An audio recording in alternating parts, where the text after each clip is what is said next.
আপনারা কি জানেন শখের নারী আর শখের পুরুষ কাকে বলে?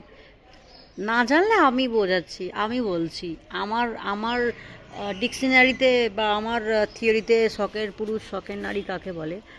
তো কথাগুলো কেন বলছি একটু বুঝিয়ে বললে আপনারা নিশ্চয়ই বুঝতে পারবেন।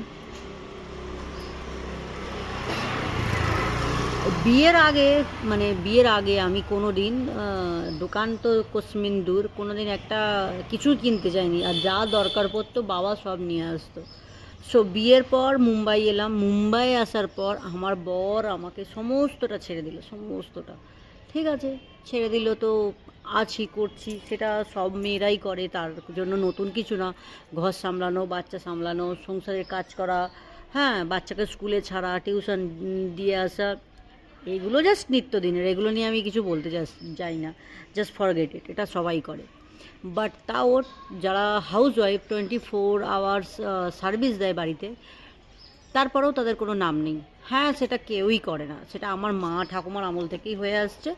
শুধুমাত্র এখন ওয়ার্কিং উম্যানদের, তারাও কিন্তু শুধু একটাই করে, শুধু বাইরে কাজ করতে যায়, টাকা ইনকাম করে। অ্যান্ড তারপরে তারা আর কিছু বাচ্চা, স্বামী এসব দেখে না। তো আমার মেন কথা হচ্ছে যে শুধু আমি কাজ করতাম, মানে বাড়ির কাজ করতাম, বাচ্চাকে স্কুলে দিতাম, এ করতাম, ঠিক আছে। তো তারপরে যেটা প্রথমেই বললাম, শখের পুরুষ কি এলো, আমার বরের, আমি হচ্ছে শখের নারী, আর আমার বর হচ্ছে আমার শখের পুরুষ। সো শখের পুরুষ এই কারণে বলছি, কারণ সত্যি আমাদের মানে, সেটা আর বলছি না, বাট পেট্রোল ভরানো গাড়িতে, এই কাজটা শুধু একটা মাত্র সানডের দিন আমার হাজব্যান্ড চিকেন মাটন কিনতে যেত, মানে সারা সপ্তাহ যে সবজি বাজার গ্রসারি চিজ লাগে সেটা উনি কেনেন, কারণ সারা সপ্তাহে টুকটুক করে আমি চালালেও উনি সানডেতে গিয়ে বেরিয়ে কিনে আনেন।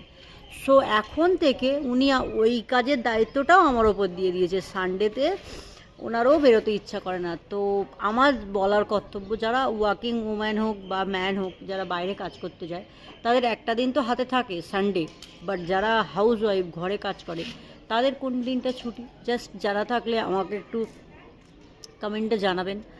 অ্যান্ড আমার মনে হয় না এই উত্তরটা কারোর কাছে জানা আছে, কারোর কাছেই নেই যে যারা বাড়িতে থাকে হাউস ওয়াইফ, তাদের কবে ছুটি, তারা কোন দিন কিচেন রুম থেকে ছুটি পাবে।